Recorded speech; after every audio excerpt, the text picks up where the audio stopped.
خود حق کے تابع ہو جاتے ہیں۔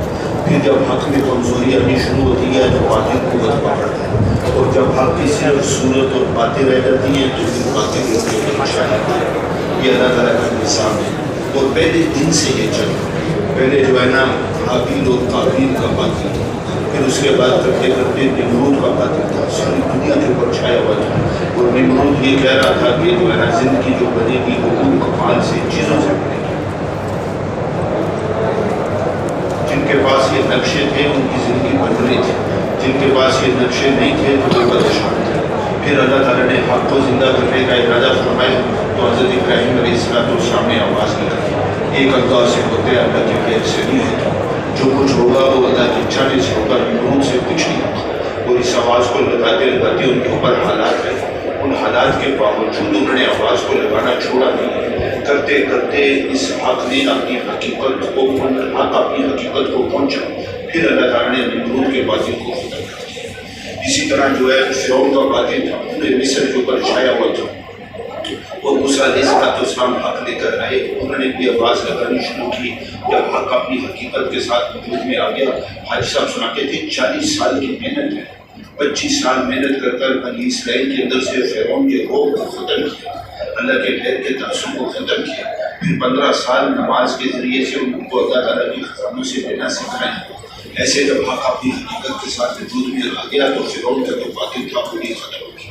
رسول صلی اللہ علیہ وسلم کی آمد سے پہلے فارس اور روم کا باطل تھا، اور 2000 سال سے ساری دنیا کے اوپر چھایا ہوا تھا، اور وہ بھی یہی کہہ رہے تھے کہ زندگی جو بنے گی وہ ملک مال سے بنے گی، چیزوں سے بنے گی، مادے سے بنے گی۔ حضور صلی اللہ علیہ وسلم پر کیونکہ نبوت کا دروازہ بند ہونا تھا، اس لیے اکیلے اس آواز کو نہیں لگایا بلکہ اپنے صحابہ کو ساتھ لے کر لگائی، اور صحابہ اکرام کی قربانیاں، حضور صلی اللہ علیہ وسلم کی قربانیاں مطلوبہ سطح پر پہنچ گئی۔ حق اپنی حقیقت کے ساتھ وجود میں آ گیا تو اللہ تعالیٰ نے روم اور فارس کے باطل کو بھی ختم کر دیا۔ اسی طرح قیامت کے قریب بھی باطل ہوگا، ایسا باطل کہ ہر نبی نے اپنی امت کو اس سے بڑھایا ہوگا، اور ایسا باطل کہ پہلے کبھی ایسا باطل نہیں ہوا ہوگا، اور وہ دجال کا باطل ہوگا، وہ بھی ساری دنیا کے اوپر چھا جائے گا۔ 40 دن اس دنیا میں رہے گا، پہلا دن سال کے برابر، دوسرا مہینے کے برابر، تیسرا ہفتے کے برابر، باقی دن عام دنوں کے برابر۔ کوئی ایسا شہر نہیں ہے جس میں وہ داخل نہیں ہوگا سوائے مکہ مکرمہ کے اور مدینہ منورہ کے۔ کرتے کرتے اس کا مقابلہ بھی ایک مرد مومن سے ہوگا، اور وہ حق کے بول بولے گا، جس کی وجہ سے اس کی طاقت بھی کمزور ہونی شروع ہو جائے گی، یہاں تک کہ عیسیٰ علیہ السلام اس کو وہاں پہ بدھ پر قتل کر دے گا۔ پھر اس کے بعد یاجوج ماجوج کا باطل ہوگا، وہ بھی ساری دنیا کے اوپر چھا جائے گی۔ عیسیٰ علیہ السلام مومنین کو لے کر کوہ طور پر چلے جائیں گے، پھر وہاں وہ دعا کریں گے، اس دعا کی وجہ سے یاجوج ماجوج کو ایک پھنسی نکلے گی، اور وہ سارے کے سارے مر جائیں گے، اور وہ باطل بھی ختم ہو جائے گا۔ مولانا یوسف صاحب رحمۃ فرماتے تھے کہ جو شروع میں ہوا اور جو آخر میں ہوگا، تو درمیان کے جتنے زمانے ہیں ان سب کے اندر بھی وہی ضابطہ چلے گا۔ یعنی جب بھی حق اپنی حقیقت کے ساتھ وجود میں ہوگا تو باطل اس کے تابع ہوگا، اور جب باطل اپنی حقیقت کے ساتھ ہوگا اور حق کی صرف صورت ہوگی تو پھر حق مغلوب ہوگا اور باطل کا غلبہ ہوگا۔ اب میرے بھائیو، حق کی حقیقت کیا ہے اور باطل کی حقیقت کیا ہے؟ باطل کی حقیقت یہ ہے کہ زندگی جو بنتی ہے وہ مادے سے بنتی ہے، زمین اور آسمان کے درمیان جتنے مادی نقشے ہیں ان پر محنت کرنے سے زندگی بنتی ہے، چیزوں سے، ملک سے، مال سے زندگی بنتی ہے۔ یہ باطل کی حقیقت ہے۔ اور حق کی حقیقت کیا ہے؟ حق کی حقیقت یہ ہے کہ زندگی جو بنتی ہے وہ ایمان سے بنتی ہے، عمل سے بنتی ہے، تقوی سے بنتی ہے، توکل سے بنتی ہے۔ اب بات یہ ہے کہ دونوں کا ایک دعویٰ ہے۔ باطل والوں کا دعویٰ یہ ہے کہ زندگی ملک مال دنیا سے بنے گی، حق والوں کا دعویٰ یہ ہے کہ زندگی جو بنے گی وہ ایمان اور عمل سے بنے گی۔ فرق یہ ہے کہ باطل والوں کے پاس دعویٰ بھی ہے اور ان کے پاس اس کی دلیل بھی ہے۔ وہ کہتے ہیں کہ زندگی ملک اور مال سے بنے گی، اور جب ان کا کوئی مسئلہ اٹکتا ہے تو وہ ملک اور مال کے ذریعے سے، مادی شکلوں کے ذریعے سے اپنے مسئلے کو حل کر دکھاتے ہیں۔ اور حق والے جو ہے وہ کہتے ہیں کہ زندگی حق اور عمل سے بنے گی، یہ ان کا دعویٰ ہے، لیکن ان کے پاس اس کی دلیل نہیں ہے۔ جب ان کا کوئی مسئلہ اٹکتا ہے، ان کو کوئی حاجت پیش آتی ہے تو وہ ملک اور مال کے ذریعے سے اپنی ضرورتوں کو پورا کراتے ہیں، ایمان اور عمل کے ذریعے سے پورا نہیں کراتے۔ تو گویا کہ باطل والوں کا جو دعویٰ ہے وہ مدلل ہے، اور حق والوں کا جو دعویٰ ہے وہ غیر مدلل ہے۔ یہ اس دور کی میں بات کر رہا ہوں، اور اسی وجہ سے باطل والوں کا حق والوں پر غلبہ ہے۔ تو جب تک حق والے اپنے دعوے کو مدلل نہیں کریں گے اتنی دیر تک یہ مغلوب ہی رہیں گے، چاہے ان کے پاس باطل کی طرح جو ہے جتنے مرضی ہتھیار ہوں اور جتنا مرضی مادہ ہو۔ تو ضرورت اس بات کی ہے کہ حق والے اپنے دعوے کو مدلل کریں اور ایمان اور عمل کے ذریعے سے براہ راست اللہ تعالیٰ کی قدرت سے لینا سیکھیں۔ جس دن حق والوں نے براہ راست ایمان اور عمل کے ذریعے سے اللہ تعالیٰ کی قدرت سے لینا سیکھ لیا، اس دن اللہ تعالیٰ باطل پر ہاتھ ڈالیں گے، اور جن کے مقدر میں ہدایت ہے ان کو ہدایت دیں گے، اور جن کے مقدر میں ہدایت نہیں ہے اللہ تعالیٰ ان کا صفائی کریں گے۔ تو میرے بھائیو مسئلہ آ کر جو اٹکا ہوا ہے وہ یہاں اٹکا ہے، اور اللہ تعالیٰ کی قدرت سے استفادہ کرنے کے لیے جو شرط ہے وہ یہ کہ جب تک جو ہے اللہ کے غیر کا تعصب دل کے اندر موجود ہے اتنی دیر تک اللہ کی تعالیٰ کی ذات سے استفادے کا دروازہ نہیں کھلے گا، اور جیسے یہ تعصب ختم ہوگا اور صرف ایک اللہ کی ذات سے ہونا دل و دماغ کے اوپر چھا جائے گا تو اب حق اپنی حقیقت کے ساتھ وجود میں آیا اور اللہ تعالیٰ اپنی قدرت کو ظاہر کرے گا۔ تو میرے بھائیو یہ جو ہمارا سوال ہے یہ اپنے اس دعوے کو مدلل کرنے کے کہ ہم جو ہے ایمان اور عمل کے ذریعے سے اپنے مسائل کو حل کریں، اپنی حاجتوں کو پورا کریں۔ حاجی عبدالوہاب صاحب فرماتے تھے کہ تم نے درس نظامی پڑھا ہے اور درس نظامی پڑھنے کی وجہ سے تمہارے اندر ایک استعداد پیدا ہوئی ہے مختلف علوم کو سمجھنے کی، سمجھانے کی۔ اسی طرح جو تم تبلیغ میں سال لگا رہے ہو تو اس سے تمہارے اندر استعداد پیدا ہونی چاہیے براہ راست اللہ تعالیٰ کی قدرت سے لینے کی، براہ راست اللہ تعالیٰ کی قدرت سے استفادہ کرنا، یہ دروازہ ہمارے لیے کھل جائے۔ ہمارا جو سال ہے وہ اس لیے اس کو سامنے رکھ کر ہم سال لگائیں گے، جو اس کو سامنے رکھ کر سال لگائے گا تو اللہ تعالیٰ اسی اعتبار سے اس کی تربیت بھی کریں گے اور اسی اعتبار سے اللہ تعالیٰ اس کو سمجھائیں گے کہ کیا کرنا ہے۔ اور اگر یہ ہدف سامنے نہیں ہوگا تو پھر میرے بھائیوں دن تو پورے ہو ہی جاتے ہیں، سال کا لیول تو لگ ہی جائے گا لیکن جو مقصود ہے وہ مفقود ہو جائے گا۔ حضرت عبدالوہاب صاحب فرماتے تھے کہ علماء کے جو شروع کے 2-3 مہینے ہیں اس میں ان کی ایسی تشکیلیں کرو کہ ان کو براہ راست اللہ تعالیٰ سے لینا آ جائے۔ تو میں نے پوچھا کہ حضرت یہ کیسے ہو؟ تو فرمایا کہ بھائی جو بھی حاجت ہے اس کو اللہ کے غیر سے چھپاؤ، صرف ایک اللہ کے سامنے رکھو اور اللہ کے غیر کی تردید کرو اور نماز کے اوپر محنت کرو یہاں تک کہ نماز کے ذریعے سے لینے کا دروازہ کھل جائے۔ مولانا یوسف صاحب فرماتے ہیں کہ 24 گھنٹے کے ہمارے 2 ہی کام ہیں، ایک تردید ہے اور ایک نماز ہے، اور یا پھر وہ کام جس سے ان کو تقویت ملتی ہے، مثلا ذکر ہے، تلاوت ہے، تہجد ہے، دعا ہے۔ تو اصل جو ہے وہ تردید ہے اور نماز ہے۔ ایک دفعہ ہم نے ایک بیان پڑھا اور مولانا یوسف صاحب کا بیان، گلا بھی بیٹھا ہوا تھا تو بات کچھ سمجھ میں نہیں، تو ہمارے مقیم بھائی ہیں وہ بعد میں حاجی صاحب کے پاس گئے، انہوں نے عرض کیا کہ وہ بات سمجھ میں نہیں آئی تو وہ کاپی آپ دے دیں، میں پڑھ کر پھر آپ کو واپس کر دوں۔ تو حاجی صاحب جو ہے نا اس کاپی کے عام ہونے کے حق میں نہیں تھے، اس لیے کہ مولانا یوسف صاحب کی جو باتیں ہیں وہ بہت پیچیدہ ہیں اور بعض دفعہ آدمی غلط بھی سمجھتا ہے اور پھر اس کا نقصان بھی ہوتا ہے۔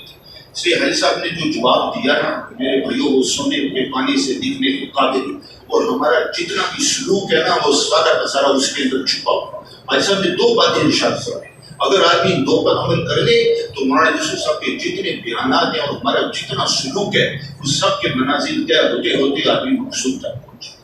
حاجی صاحب نے فرمایا کہ بھائی کافی دے کر کیا کرو گے، جہاں سے تمہیں ہوتا ہوا دکھائی دیتا ہے اس کی نفی کرو اور نماز کے ذریعے سے اللہ تعالیٰ سے دینا سیکھو، بس یہ 2 باتیں صبح سے لے کر شام تک جو ہے ہم تردید کر رہے ہیں، نفی اس بات کی دعوت ہے۔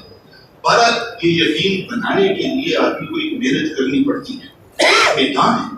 حضور صلی اللہ علیہ وسلم کا ارشاد ہے ایھا الناس تعلموا الیقین کما تعلمون القرآن حتی تعرفوه فانی اتعلموه، کہ اے لوگوں تم یقین کو ایسے سیکھو جیسے قرآن کو سیکھا جاتا ہے، یہاں تک کہ تم یقین کی حقیقت کو پہچان لو، اور بے شک میں بھی یقین سیکھتا ہوں۔ امبیا علیہ السلام کو یقین سکھایا جاتا ہے۔ یہ جو موسیٰ علیہ السلام سے کہا جا رہا ہے کہ لاٹھی کو پھینکو پھر اس کو ہتھیار بنائے، کہہ رہا ہے اس کو دوبارہ پکڑو اور اس کو دوبارہ لکڑی بنا لے، تو یہ ایک تماشا تو نہیں تھا، یہ تو تربیت تھی، اور شکلوں کا جو تعصب ہے وہ ختم کیا جا رہا ہے۔ اور یہ بات دل کے اندر بیٹھ گئی کہ اگرچہ جو ہے فرعون آج جو ہے سانپ کی طرح مضبوط ہے، ہم اس کو بے جان لکڑی کی طرح بنا دیں گے، اور اگرچہ بنی اسرائیل آج بے جان لکڑی کی طرح ہیں، ہم ان کو اژدہا کی طرح طاقتور بنا دیں گے۔ شکلوں کے تعصب کو ختم کر کر پھر اللہ سبحانہ و تعالیٰ امبیا علیہ السلام کو بھیجتے ہیں کہ آپ جاؤ اور جا کر دعوت دو۔ جب تک شکلوں کا تعصب ہے اتنی دیر تک دعوت میں تاثیر نہیں ہوتی ہے۔ تو امبیا علیہ السلام کی تربیت ہے، اور اسی طرح ہم انبیاء علیہ السلام کے کام کرنے والے ہیں تو ہم بھی نیابت میں اس تربیت سے گزرے ہیں حضور صلی اللہ علیہ وسلم نے اس کا حکم دیا، ایھا الناس تعلموا اليقین کما تعلمون القرآن حتی تعرفوه فإنی أتعلمه۔ اب قرآن کو سکھایا جاتا ہے مدرسے میں بیٹھ کے، مسجد میں بیٹھ کے، مکتب میں بیٹھ کے، چٹائی کے اوپر بیٹھو سیکھو، اور باقی جو یقین سیکھا جاتا ہے تو اس کے لیے تو اللہ کے راستے میں نکلنا پڑتا ہے۔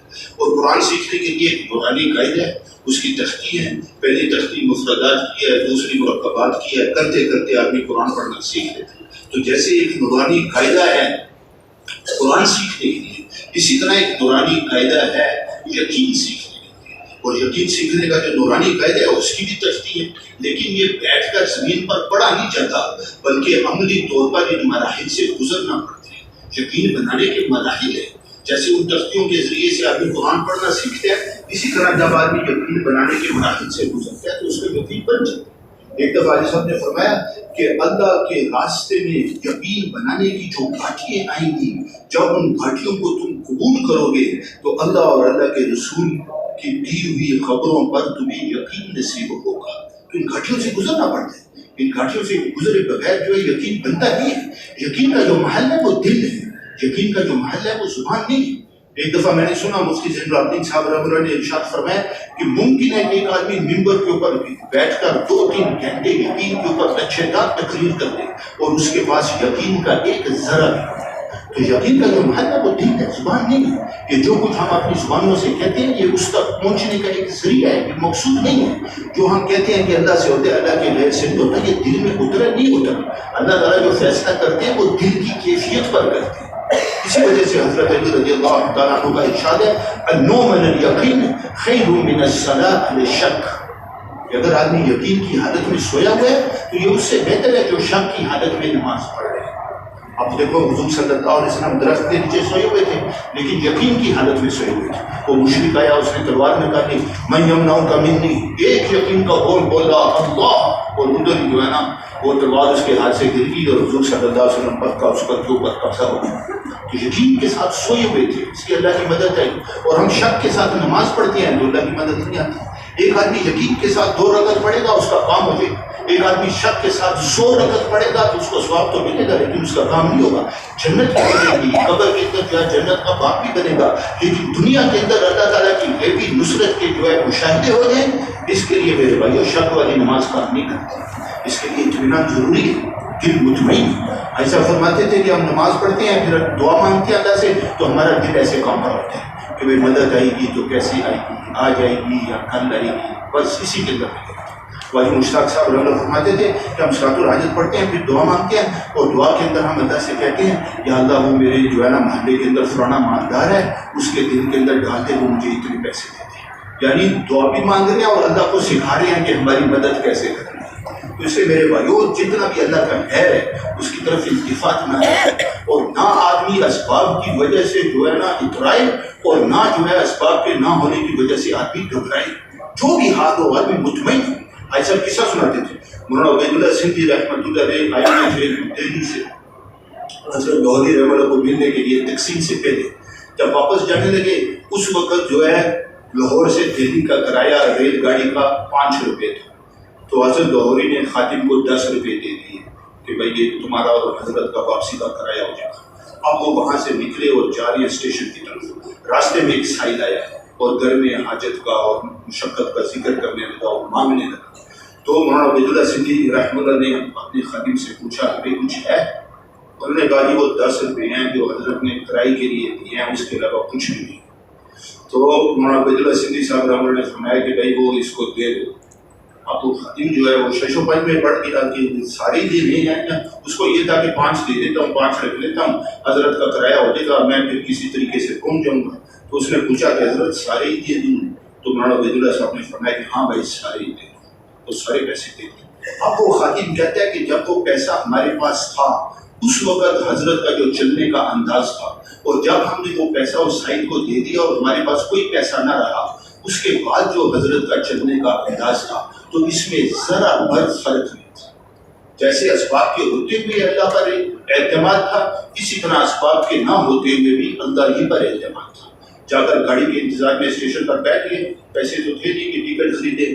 تھوڑی دیر کے بعد 2 آدمی بھاگے گئے، وہ کہنے لگے حضرت ہم نے دہلی جانا تھا لیکن اب کوئی ضروری کام پیش آ گیا ہے، گھر سے کوئی پیغام آیا، ہم نہیں جا سکتے، تو یہ ٹکٹیں ہم نے لی ہوئی ہیں، مہربانی ہوگی یہ ٹکٹیں قبول کر لیں۔ اور ایک ٹوکرا اتنا بڑا پھلوں کا تھا، کہنے لگے حضرت یہ بھی دیتے جائیں۔ تو یہ جو مدد آئی یہ دل کے اطمینان ہے۔ اگر دل مطمئن ہے تو پھر اللہ کی مدد آئے گی، دل مطمئن نہیں ہے، اسی کا تو سوال حضرت ابراہیم علیہ السلام نے کیا تھا، لہٰذا میرا دل مطمئن ہوتا ہے، مجھے ایک دفعہ دکھا دو کہ جو ہے نا مردے کیسے زندہ ہوتے، یقین تو تھا، اعتقاد بھی تھا، لیکن اطمینان۔ تو میرے بھائیوں میں عرض کر رہا تھا کہ جیسے قرآن سیکھنے کے لیے نورانی قاعدہ ہے، اسی طرح یقین رکھنے کا بھی ایک نورانی قاعدہ ہے، اور اس میں جو پہلی تختی ہے نا وہ انفرادی دعوت ہے، اللہ کی بڑائی کے بول ہے، اللہ سے ہوتا ہے، اللہ کے غیر سے نہیں ہوتا، یہ ہماری زبان کے اوپر چڑھ جائے اور ہمارا تکیہ کلام بن جائے، صبح سے لے کر شام تک ہم اس کو بولیں۔ ایسا کہتے تھے ایک دفعہ کہیں کہ اللہ سے ہوتا ہے، اللہ کے غیر سے نہیں ہوتا، پھر ادھر ادھر کی باتیں کرنے لگے، نہیں، اسی کو کہنا اور بار بار انبیاء علیہ السلام کو جو مجنون کہا جاتا ہے وہ دعوت کے مضمون کے تکرار کی وجہ سے کہا جاتا ہے۔ وہ اپنے قوم کے پاس جاتے ہیں اور جا کر ان کو توحید کی دعوت دیتے ہیں، وہ کہتے ہیں بھائی ہم نہیں مانتے۔ اب انبیاء علیہ السلام یہ نہیں سوچتے چلو بھائی ان کو یہ بیان نہیں پسند آیا تو کوئی اور بیان کرو، وہی بات کرتے رہتے ہیں، اور جب بات کرتے رہتے ہیں تو پھر کون کہتے کہ بھائی یہ پاگل ہے، ایک دفعہ اس کو کہہ دیا نہیں مانتے، پھر اس نے کوئی رٹ لگائی ہے۔ تو انبیاء علیہ السلام کو جو مجنون کہا جاتا ہے وہ اس وجہ سے کہا جاتا ہے۔ اسی طرح حدیث میں بھی ہے اکثروا ذکر اللہ حتی یقولوا مجنون، اللہ سے ہونے کو اتنا بولو کہ لوگ کہنے لگیں کہ بھائی یہ پاگل ہے۔ صرف دوسروں کی چیزوں کی نفی کرنے سے آدمی پاگل نہیں ہوتا، دوسروں کی بھی نفی کرے، اپنی بھی نفی کرے، پھر جا کر آدمی پورا پاگل کہلاتا ہے۔ وہ ایک بچہ تھا نا، وہ محلے کے اندر کبھی کسی گھر میں چلا جاتا، وہاں سے کوئی چیز اٹھا کے گھر لے آتا، کبھی کسی گھر میں چلا جاتا، وہاں سے کوئی چیز اٹھا کے گھر میں لے آتا۔ تو محلے والے اکٹھے ہو گئے دروازے پہ، انہوں نے کہا بھائی تمہارا بچہ ہے، ہمارے گھروں کے اندر سے چیزیں اٹھاتا رہتا ہے، چوری کرتا رہتا ہے۔ تو گھر والوں نے کہا بھائی ہم کیا کریں، یہ پاگل ہے۔ تو انہوں نے کہا اچھا پاگل ہے تو کبھی ایسے بھی ہوا ہے کہ اس نے تمہارے گھر سے کوئی چیز اٹھائی ہو اور اس کو دوسروں کے گھر میں لے کر گیا ہو؟ تو وہ کہنے لگے بھائی اتنا پاگل بھی نہیں۔ تو بات یہ ہے کہ پوری طرح پاگل ہونا پڑے گا، پھر جا کر جو ہے یہ بات دل کے اندر اترے گی۔ تو یہاں کسی کی دکان سے نہیں ہوتا، وہاں میری دکان سے بھی نہیں ہوتا، یہاں کسی کے پیسے سے نہیں ہوتا، وہاں میرے پیسے سے بھی نہیں ہوتا۔ ہر آدمی کا ایک بت ہے، اس بت کی نفی کرتے ہوئے اپنے اندر جو بت ہے ان کی ہم نفی کریں۔ تو میرے بھائیو اللہ سے ہوتے ہیں، اللہ کے غیر سے نہیں ہوتا، اس کو بولنا یہ پہلی تختی ہے ہماری زبان کے اوپر، یہ آج ہے۔ اب بہت سارے ہمارے ساتھی ایسے ہیں سال پورا ہو جاتا ہے اور یہ بولی ان کی زبان کے اوپر نہیں چڑھے گا، اس کو بولنا پڑے گا، صبح سے لے کر شام تک بولنا پڑے گا اور ہر حال میں بولنا پڑے گا پوری مہمات کے ساتھ۔ یہ نہیں کہ تھوڑا سا بولا پھر سر میں درد ہوا پھر بیٹھ گئے، نہیں، اس کو بولنا پڑے گا، اس میں مشقت ہے۔ یہ جو ذکر ہے، ذکر میں تو لذت ہے۔ وہ مولانا عباد اللہ صاحب پہلے جیسے یہ آپ کا عمومی اختلاط ہوتا ہے نا، پہلے کمرے میں بھی اختلاط ہوتا تھا، مولانا عباد اللہ صاحب مذاکرہ کرتے تھے، مذاکرہ کرنے کے بعد پھر علماء کی چڑھیے بناتے تھے کہ یہ اختلاط ہوئے۔ تو ایک مولوی صاحب تھے، ان کو بڑا احساس ہوا کہ میں نے تو سال کے دوران جو ہے نا انفرادی دعوت نہیں دی ہے اور اس مذاکرے سے پتہ چلا ہے کہ اس کے بغیر جو ہے نا ترقی ہونے کی نہیں، تو اس نے پکا عزم کیا کہ بس آج سے میں انفرادی دعوت شروع کر دوں۔ اب مسجد کے اندر گیا، وہاں ایک آدمی بیٹھا تھا، اس کے ساتھ مصافحہ کیا اور جو ہے نا تھوڑی سی بات کرنے لگا، تو اس آدمی نے گھور کر اس کی طرف دیکھا اور گھور کر دیکھ کر کہتے ہیں یہ جو ہزاروں لوگ بیٹھے ہوئے ہیں ان میں سے تجھے میں ہی ملا دعوت دینے کے لیے؟ وہ کہنے لگے جتنا جذبہ تھا نا وہ سارا وہی ختم ہو گیا، میں نے جیب سے تصویر نکالی اور کونے میں جا کے بیٹھ کے ذکر کرنے لگا۔ تو ذکر کرنا تو آسان، صبح سے لے کر شام تک اس کو بولنا یہ بڑا مشکل۔ وہ ایک مولوی صاحب تھے، وہ نفیس بات کی اور جو ہے نا کہ ذکر کرتے تھے، تو جو ہے نا انہوں نے تہجد کے وقت ایک تسبیح کی، لا الہ الا اللہ، اس کی تسبیح کی تو دیکھا گھڑی کو، دیکھا کہ کتنی دیر اس میں لگتی ہے، تو دیکھا کہ 4 منٹ لگتی ہے۔ پھر انہوں نے دیکھا کہ ہماری جو تشکیل ہے تو اس مسجد کے ارد گرد دکانیں ہی دکانیں، تو انہوں نے کہا کہ اب میں جو ہے نا دکانوں کی تصویر کروں۔ مولانا یوسف صاحب رحمۃ فرماتے تھے کہ ذاکر کی جو ضرب ہے وہ کلمے کے الفاظ کی ہے اور دائی کی جو ضرب ہے وہ کلمے کے مفہوم کی ہے۔ ذاکر کی جو ضرب ہے وہ خلوت میں ہے اور دائی کی جو ضرب ہے وہ جلوت میں ہے، اور دائی کی جو جلوت والی کلمے کے مفہوم کی ضرب ہے کہ ذاکر کی خلوت والی الفاظ کی ضرب سے کہیں زیادہ مؤثر ہے اللہ کے غیر کے تعصب کو دلوں سے ختم کرنے کے لیے۔ میں اسرات السلام نے یہ ضربیں لگائی ہیں، ایک نقشے والے کے پاس جا کر، ایک دکان والے کے پاس جا کر۔ تو انہوں نے پھر فجر کے بعد وہ نکلے، ایک ساتھی کو ساتھ لیا اور بستی کی مسجد کی ایک طرف کی دکانیں تھیں 25، وہاں جو ہے نفیس بات کی دعوت کی، تشکیل کی، پھر سڑک کو پار کیا، پھر وہاں 25 دکانوں کو دعوت دی، تشکیل کی، اتنے میں ظہر کا وقت ہو گیا، پھر ظہر کی نماز کے لیے آگے، ظہر کے بعد جو ہے پھر دوسری طرف 25 جو ہے کہ آدمی کو دعوت، دکانوں کو کے اوپر دعوت دی، پھر اس طرف 25 دکانوں کو دعوت دی، اتنے میں عصر کا وقت ہو گیا، انہوں نے گشت بھی کیا، متکلم بھی بنے، اور بعد میں جو اپنی 2.5 گھنٹے کی تعلیم رہ گئی تھی وہ بھی عشاء کے بعد بیٹھ کر پوری کر لی۔ اب انہوں نے حساب لگایا کہ جو کلمے کے الفاظ والی ضرب تھی اس کے اندر تو 4 منٹ لگے تھے، تو یہ جو دکانوں کے اوپر جا کر میں نے مفہوم کی ضربیں لگائی ہیں اس میں کتنا وقت لگا ہے، تو جب انہوں نے حساب لگایا تو اس میں 8 گھنٹے لگے تھے۔ اب آپ خود یہ اندازہ لگا لیں کہ 4 منٹ کی جو ضرب ہے اس میں کتنی مشقت ہے، اور 8 گھنٹے کی جو ضرب ہے اس کے اندر کتنی مشقت ہے۔ تو میرے بھائی جب تک مشقت کے ساتھ دعوت نہیں دی جاتی اور ہر حال میں دعوت نہیں دی جاتی اتنی دیر تک بات دل میں اترتی ہے۔ تو پہلی بات یہ ہے، پہلی تختی یہ ہے کہ اللہ سے ہوتے اللہ کے دل سے نہیں ہوتا، یہ ہماری زبان پر چڑھ ہے۔ پھر اس کے بعد کیا ہوگا، اب ہمارے اوپر حالات آئیں گے۔ جب آدمی یہ کہتے ہیں نا کہ اللہ سے ہوتے اللہ کے دل سے نہیں ہوتا، تو اللہ اس کو بتاتے ہیں کہ اپنی بات پر پک جائے نا سچا ہے۔ حالات آتے ہیں انسان کے اوپر، ہم نے حالات مانگنے نہیں ہیں، ہم بہت کمزور ہیں، لیکن یہ اللہ تعالیٰ کی سنت ہے، اللہ تعالیٰ حالات کو لے کر آتے ہیں اور پھر اللہ دیکھتے ہیں کہ اپنی بات پر پکے نہ کچے۔ ان الذین قالوا ربنا اللہ ثم استقاموا، وہ لوگ جنہوں نے ممبر کے اوپر اللہ سے ہونے کو خوب بولا اور جب ممبر سے اترے تو اپنی بات کے اوپر پکے گئے۔ یہ نہیں کہ اللہ سے ہوتے اللہ کے غیر سے نہیں ہوتا، اور جب نیچے اترے بھوک لگی تو ایک دم جیب کے اندر یعنی ہاتھ ڈالنے لگے، نہیں، جو بات ممبر پر کہی اس پر پکے رہو، نماز پڑھو، اللہ سے مانگو۔ تو میرے بھائیو دوسری ترتیب یہ ہے کہ انسان کے اوپر حالات رکھے، اب ان حالات کے اندر وہ دعوت دیتا رہے اور بہن بہن نہ ہو، اس کے اوپر جو ہے نا ڈٹا رہے۔ جب ڈٹے گا تو پھر جا کر جو ہے نا غیب سے اس کے کام بنیں گے، اور جب غیب سے کام بنیں گے تو اب یقین جو ہے وہ مشاہدے سے ہٹے گا اور غیب کی طرف جائے گا، اور جب تک غیب سے کام بنتے نہیں ہیں اتنی دیر تک مشاہدے میں یقین اٹکا رہے گا۔ مولانا یوسف صاحب رحمۃ اللہ اس بات کو مثال سے سمجھاتے ہیں کہ ایک آدمی نے دعویٰ کیا کہ یہ جو پلاٹ ہے یہ میرا ہے، دوسرے آدمی نے اسی پلاٹ کے اوپر دعویٰ کر دیا کہ نہیں یہ تو میرا ہے۔ اب وہ عدالت میں گئے، قاضی صاحب کے سامنے مقدمہ پیش ہوا۔ اب قاضی صاحب دونوں مدعی سے کہتے ہیں کہ بھئی اپنا جو ہے نا گواہ لے کر آؤ، ثبوت لے کر آؤ۔ تو ایک کے پاس کاغذات بھی موجود ہیں اور اس کے پاس شاہد بھی ہے، وہ اس کے حق پہ گواہی بھی دیتا ہے کہ یہ پلاٹ کس کا ہے۔ دوسرے کے پاس نہ کاغذات ہے نہ کوئی گواہ ہے، تو جو قاضی ہے وہ جس نے ثبوت پیش کیا ہے اس کے حق میں فیصلہ کر دیتا ہے کہ یہ پلاٹ آپ کا ہے، اور جس نے کوئی ثبوت پیش نہیں کیا تو اس کا جو دعویٰ ہے وہ مردود ہے، وہ عدالت سے خارج کر دیا جاتا ہے۔ اس کے بعد مولانا یوسف صاحب رحمۃ اللہ فرماتے ہیں کہ جیسے دنیاوی عدالتوں میں کوئی دعویٰ بغیر دلیل کے معتبر نہیں ہے، اسی طرح اللہ کی عدالت میں بھی کوئی دعویٰ بغیر دلیل کے معتبر نہیں ہے۔ اور جب دائی یہ کہتا ہے کہ اللہ سے ہوتا ہے اللہ کے غیر سے نہیں ہوتا، تو اللہ کہتے ہیں اس کا ثبوت لے کر آؤ۔ تمہارے پاس کیا ثبوت ہے کہ میرے سے ہوتا ہے اور میرے غیر سے نہیں ہوتا؟ اب اگر یہ گواہ دے کر آئے گا تو اس کا جو زبان کا بول ہے وہ دل کے اندر یقین کی حقیقت بن کر اترے گا، اور اگر گواہ دے کر نہیں آئے گا تو کوئی تقریر ہے جتنی مرضی کرے۔ اب وہ گواہ کیا ہے؟ مولانا یوسف صاحب رحمۃ اللہ فرماتے ہیں کہ جب ہم یہ کہیں گے کہ اللہ سے ہوتے ہیں اللہ کے غیر سے نہیں ہوتا، تو اللہ تعالیٰ ہمارے اوپر حالات لائیں گے اور ہمارے اندر حاجتیں پیدا کریں گے، اور اب اللہ دیکھیں گے کہ اپنی بات پر پکا رہتا ہے یا دائیں بائیں ہو جائے گا۔ اب جو اپنی بات پر پکا رہے گا اور اعمال پر ڈٹے گا تو کرتے کرتے جو ہے اعمال کے ذریعے سے دینے کا دروازہ اس کے لیے کھل جائے گا، اور اس کا جو دعویٰ ہے وہ مدلل ہو جائے گا، اور زبان کے بول دل کے اندر یقین کی حقیقت بن کر اتر جائے گا۔ تو یہ مشق ہے، اب اس کو کرنا پڑتا ہے، اس کو ہم کرتے نہیں ہیں۔ حاجی عبداللہ صاحب رحمۃ اللہ فرماتے تھے کہ ہم کہتے ہیں اللہ سے ہوتے ہیں اللہ کے غیر سے نہیں ہوتا، پھر اللہ تعالیٰ ہمارے امتحان کے لیے ہمارے اوپر جو ہے نا حال بیچتے ہیں، تو اس حال کے اندر ہم اپنی دعوت پر جو ہے نا ڈٹتے نہیں ہیں، بلکہ اس حال کو دور کرنے کے اور اس حاجت کو پورا کرنے کے جو اسباب ہیں ان اسباب کے اندر مشغول ہو جاتی ہیں۔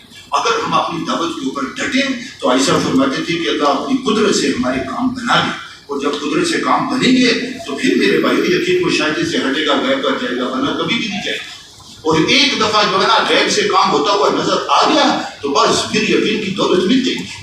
اب آپ اندازہ لگائیں کہ غزوہ موتا کے اندر حضرت ابو ہریرہ رضی اللہ تعالیٰ عنہ موجود ہے اور نبی کی صحبت یافتہ ہے، لیکن جب انہوں نے دشمن کا لشکر دیکھا تو ایک دم متاثر ہو گئے۔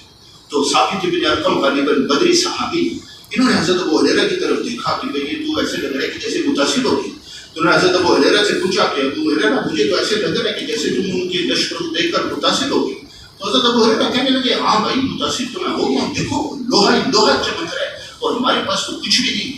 تو حضرت ثابت بن ارقم رضی اللہ تعالیٰ عنہ نے فرمایا کہ ابو ہریرہ تم اس وجہ سے متاثر ہو گئے ہو کہ تم بدر میں ہمارے ساتھ نہیں تھے. اگر بدر میں تم ہمارے ساتھ ہوتے تو تم متاثر نہ ہوتے، اس لیے کہ بدر کے دن ہم نے دیکھ لیا تھا کہ اللہ کی جو مدد ہے وہ کثرت کی وجہ سے نہیں ہے، اللہ تعالیٰ غیب سے مدد کرتے ہیں. تو میرے بھائیوں یہ مشاہدے ضروری ہیں، جب تک یہ مشاہدے نہ ہوں اتنی دیر تک آدمی جو ہے پھنسا ہو. اب میرے بھائیوں بات یہ ہے کہ اب آدمی کرے گا اعمال کے اوپر ڈٹے گا. اس کو سمجھانے کے لیے مولانا یوسف صاحب رحمۃ اللہ قصہ بھی سناتے تھے. ایک دیہاتی تھا، اس کے گھر میں آٹا ختم ہو گیا. اس کی بیوی نے اس کو 100 روپے دیے کہ بھائی جاؤ جا کر جو ہے نا بازار سے آٹا لے کر آؤ.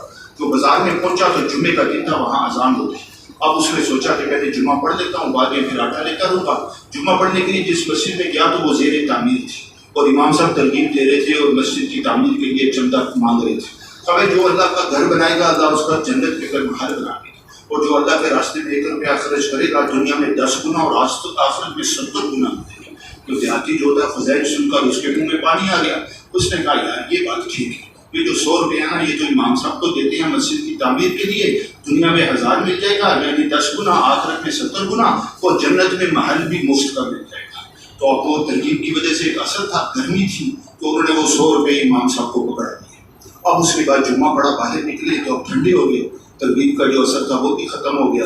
اب بازار تو جا نہیں سکتے، پیسے ہیں نہیں. اب گھر کی طرف قدم اٹھا رہے ہیں اور یہ سوچ رہے ہیں کہ وزارت داخلہ کو کیا جواب دیں. کرتے کرتے جب گھر پہنچے تو ادھر محترمہ کھڑی تھی، اور جب اس نے دیکھا کہ یہ تو بغیر آٹے کے آ رہے ہیں تو کہتی کیا بات ہے بھائی آٹا بھی لے کر آئے.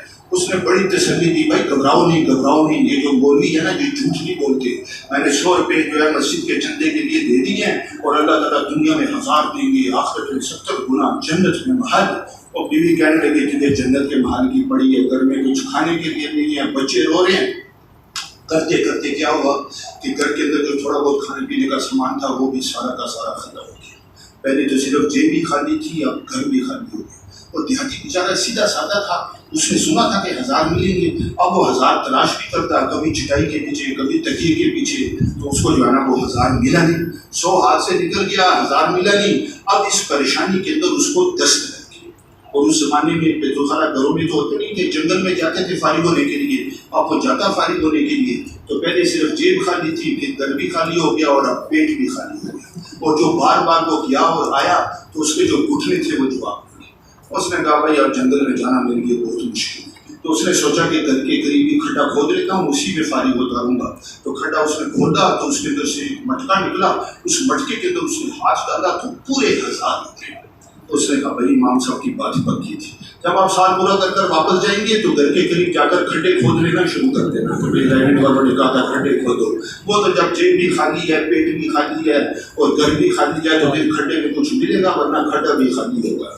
اب جو ہے نا وہ ذات کے اندر کر بیوی کے پاس آیا، بیوی بھی خوش ہوگی. اب جو جمعے کا دن آیا تو دوبارہ اسی مسجد میں گیا اور وہاں جا کر وہی امام صاحب ترغیب دے رہے تھے. جب امام صاحب نے کہا نا اللہ کے راستے میں 1 روپیہ خرچ کرو گے دنیا میں 10، آخرت میں 70، جنت میں محل، تو وہ جو دیہاتی تھا نا بڑی مسجد میں کھڑا ہو گیا اور سب کو متوجہ کرتے ہوئے کہتے ہیں بھائی سنو سنو سنو، امام صاحب کی بات بالکل حق اور سچ ہے، لیکن بیچ میں دست بھی لگتے ہیں. اور یہ جو دستوں والی بات ہے نا یہ امام صاحب چھپاتے ہیں، اس لیے ذرا ہوشیار رہنا.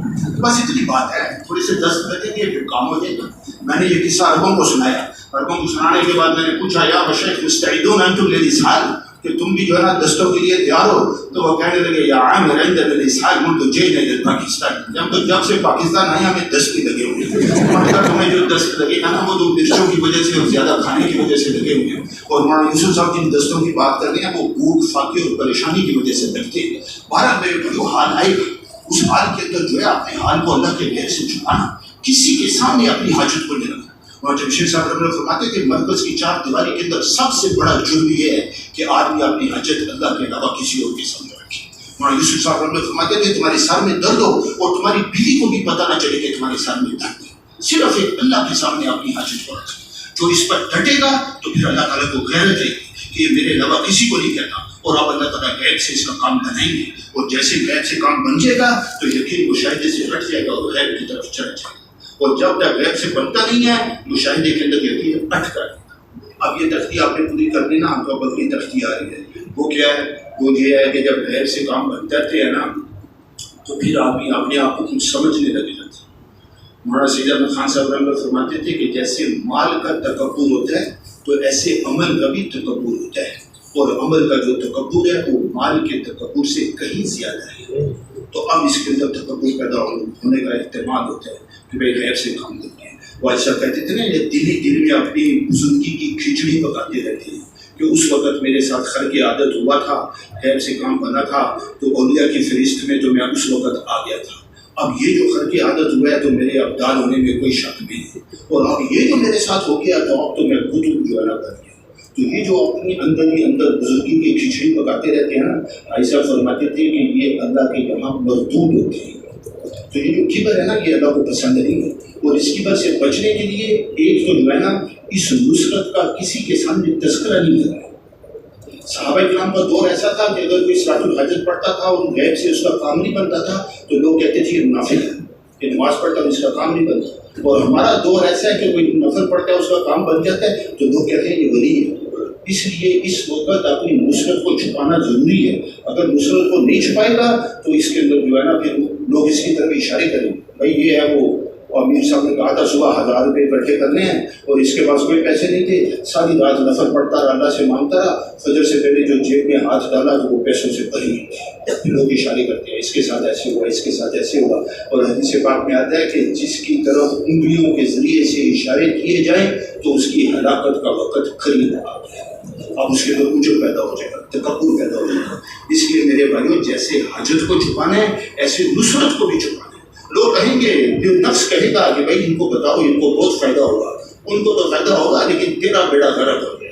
قصہ صرف انبیاء علیہ السلام کے سنانے ہیں اور صحابہ کرام کے سنانے ہیں، اپنا کوئی قصہ نہیں سنا۔ اگلی تختی، اب آدمی جو ہے نا بعض دفعہ دوسروں کو بتاتا تو نہیں ہے لیکن اندر ہی اندر جو ہے نا اپنے آپ کو کچھ سمجھنے لگ جاتا ہے، تو یہ بڑی خطرناک بات ہے۔ اور اس کا جو علاج ہے وہ یہ ہے کہ آدمی توازن کے اسباب اختیار کرے۔